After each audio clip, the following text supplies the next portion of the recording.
defesa da pluralidade de vozes, o ex-presidente Luiz Inácio Lula da Silva criticou o chamado politicamente correto. Paz, meus senhores, o termo se refere ao uso de narrativas consideradas estereotipadas ou que podem representar uma forma de discriminação. E ele falou o seguinte, abre aspas, está proibido contar piada no mundo, está chato pra... pontinho, pra caramba. O mundo está pesado, todas as piadas agora viram politicamente erradas, então não tem mais graça. Palavras do ex-presidente da República e pré-candidato à presidência. O Lula, ele voltou a ser aquele Lula, Piperno, aquele verborrágico, aquele que fala para provocar, ou seja, ele vai trazer o sindicalista para essa candidatura? A eleição está chegando, a campanha está aí começando, né? Nos próximos dias ele lança oficialmente a candidatura dele em parceria com o Geraldo Alckmin. Então ele vai se sentindo mais à vontade, claro. Tem até um brilho no Piperno quando ele fala do Lula. Ele brilha. Não brilha com Ciro Gomes. Então nós vamos, inclusive, tirar o bolso fascista do segundo turno. Agora, eu queria dizer para você o seguinte. O Lula, na verdade, ele tem recebido uma série de boas notícias nos últimos dias. Então acho que é por isso que ele está mais animado. Exemplo? A história da ONU, né? A comissão da ONU que decretou lá, que concordou com a suspeição de Sérgio Moro nos processos contra o Lula. E isso é uma espécie de condenação internacional. O Sérgio Moro, mais uma, né? Macron foi eleito. Macron foi eleito, amigo do Lula, recebeu o Lula com tapete vermelho. Aliás, eu tenho um programa, eu participei de um programa aqui no dia 17 de novembro, um 3 em 1. Quem tiver a fim de conferir se eu estou ou não falando a verdade, está lá no YouTube, fala exatamente do que ia acontecer nessa eleição francesa. E, veja... Olha, jogando búzios. Pois é, você sabe por quê? Depois Salamal do Lava de Carvalho. Você sabe por que não foi? É raciocínio lógico, Marco. Desculpa, impecável. Não, porque a parte direitista do programa falou que o Macron era tão impopular que não tinha chance alguma. Eu falei, ele é de fato impopular. Só que no momento da eleição, ele vai ter apoio à direita e à esquerda e vai ganhar. O mundo está chato. E eu queria dizer para você, não, só uma última coisa, até o Dória falou bem do Lula. Mas o mundo ficou mais chato, sim, sem dúvida nenhuma. Mas também, essa chatice, William, ela acabou sendo muito em consequência de abusos, principalmente de preconceitos que o mundo carregava de forma impune antes. Né? Então, o politicamente correto, ele é um mal, Marco, ele é necessário para que a gente consiga corrigir algumas distorções, corrigir falta de respeito, bullying e outras coisas. O politicamente correto é um câncer. É um câncer que se apropria das pessoas. É um câncer, Bota lá na Rezende. Dizia muito isso. Que se apropria, só a solidariedade no câncer. Se apropria das razões aí, da cognição de um ser humano que tem dificuldade para compreender ironia, para compreender sarcasmo, para enxergar o mundo, inclusive, de maneira livre. Então, ele quer utilizar aquilo que ele considera estereotipado e o fato dele se sentir eventualmente ofendido por qualquer coisa como uma espécie de arma contra o ofensor de conveniência, o ofensor daquele momento. Então, é muito fácil você se sentir ofendido no mundo politicamente correto, porque qualquer coisa pode ser objeto de algum estereótipo. Então, gordofobia, racismo, fascismo, usam as expressões, por exemplo... Racismo e fascismo na mesma balança mas, Piperno, é uma deslealdade, Piperno, né? Pelo amor de Deus. O que acontece hoje no mundo. Vou dar um exemplo muito claro. O Elon Musk, lá nos Estados Unidos, ele tem sido muito criticado pelos meios de comunicação.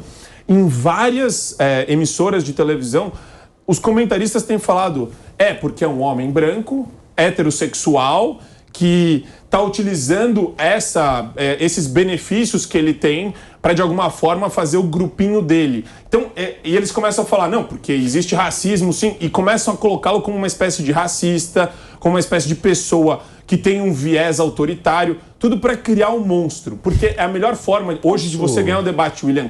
Você cria um monstro e a pessoa, ela tá tão cansada e ela não quer desmistificar o monstro que você criou, então ela fala, putz, eu não gosto de política, nem vou entrar nessa discussão. Marco, nós vivemos num país preconceituoso? Então, existe, isso daí é uma conversa até mais filosófica e no âmbito da psiquiatria que é importante.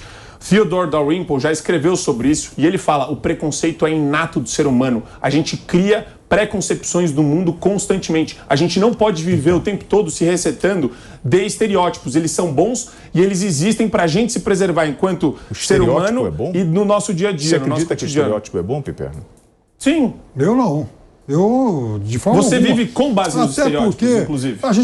Eu acho que a sociedade isso é negar a vive. natureza humana. Eu acho que a sociedade vive. Não, isso é ilógico, isso que você falou. Estereótipos, de jeito nenhum. Sim, a gente vive todos os dias com base em estereótipos. Agora, eu não acho que você usando seja terno e gravata necessariamente é um bom. Inclusive, Principalmente quando a gente, de certa forma, acaba subestimando pessoas, grupos ou estereótipos, como vocês gostam de carimbar, que acabaram trazendo muitas marcas de sofrimento durante o tempo todo, durante a existência toda. Então agora é fácil achar e qualificar como pautas identitárias, como identitarismo, tribalismo. Exatamente, isso. De gente que sempre apanhou, que é aquela coisa, né? O caule que sempre tomou machadada, ele sente. O machado que sempre bateu, me diga uma coisa, existe gordofobia? No mundo? Claro que existe. Alguém vê uma pessoa obesa e fala, nossa, eu tenho medo dessa pessoa? Pô, mas é aí que tá o negócio. Existe isso? Você tá você tá circunscrevendo a questão ao medo. Agora, é tão há pessoas que têm exatamente outras formas de encarar o gordo, de jeito nenhum. A pessoa não vai falar que ela tem um medo, mas ela vai qualificar de uma outra forma. As pessoas vão tratar diferente. Subestimando também. Então vai lá contratar. Põe lá no mercado de trabalho, quando tem lá aquela plaquinha, quero foto, né? Exigimos pessoas de boa aparência. O que você está imaginando disso aí? Se eu tiver uma loja que precisa de pessoas de uma aparência XYZ, eu posso contratar, o negócio é meu? Ou eu vou ter um piperno soviético na porta da minha loja esperando que eu fale quem eu vou contratar e por quê? Piperno soldadinho soviético. Inclusive, o Magazine Luiza vai lá e põe um anúncio querendo contratar pessoas negras, tem deputada neofascista que vai lá, inclusive, faz piadinha. E pode criticar, sim. Você pode criticar, por que não? Se você coloca um estereótipo ou uma condição que não tem absolutamente qualquer relevância para a contratação, por que não pode criticar? Os senhores já fizeram o teste do pescoço? Já ouviram falar nessa expressão? Não, estou meio travado. Os senhores já observaram quem atende na padaria, quem atende no supermercado, quem está no caixa? Já observaram isso? Já olharam para a sociedade ao redor? Isso sim, o tempo todo.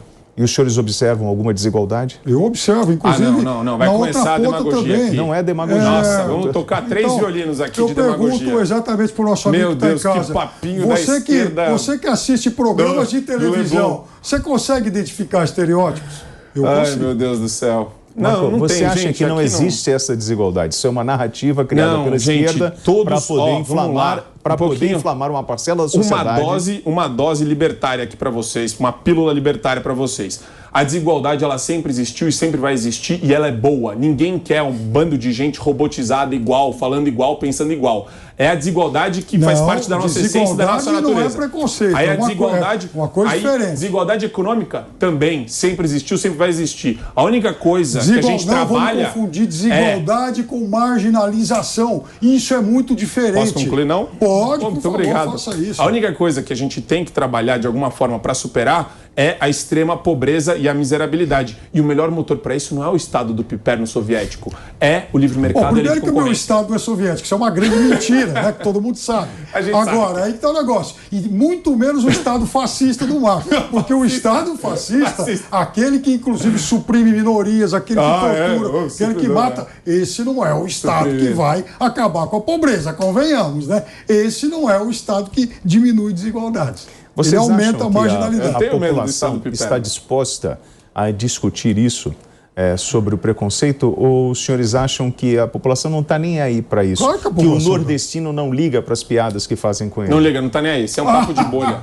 Não, o nordestino liga. Você acha que o gordo utilizado pela elite intelectual da revista Piauí? Aí tem um negócio. O nordestino, vai lá perguntar para o nordestino. Os intelectuais da revista Piauí, de um monte de no coisa. alto da Torre de Marfim. Vai lá ser chamado, vai lá perguntar para o nordestino. Ele não se ele não acha que há um preconceito do Centro-Sul. É claro que que ele acha. A cidade mais cosmopolita do Brasil é São Paulo. Inclusive, ele vota, muito diferente daqui, porque ele quer exatamente tentar diminuir essas diferenças. Gente, porque é ele tanta sabe demagogia que essa elite preconceituosa aqui. Então, Marco, então você concorda com Lula, né, Os reis da demagogia. Então você concorda com Lula? A declaração que ele fez é que, no fundo, o Lula ele está jogando para todos os lados, ele está atirando para todos os lados, porque você vê uma espécie de desespero aí na linha que ele está adotando. É o primeiro líder desesperado que eu conheço. Líder em pesquisa disparando, mas ele está desesperado. A pesquisa, a gente vai discutir a credibilidade da pesquisa.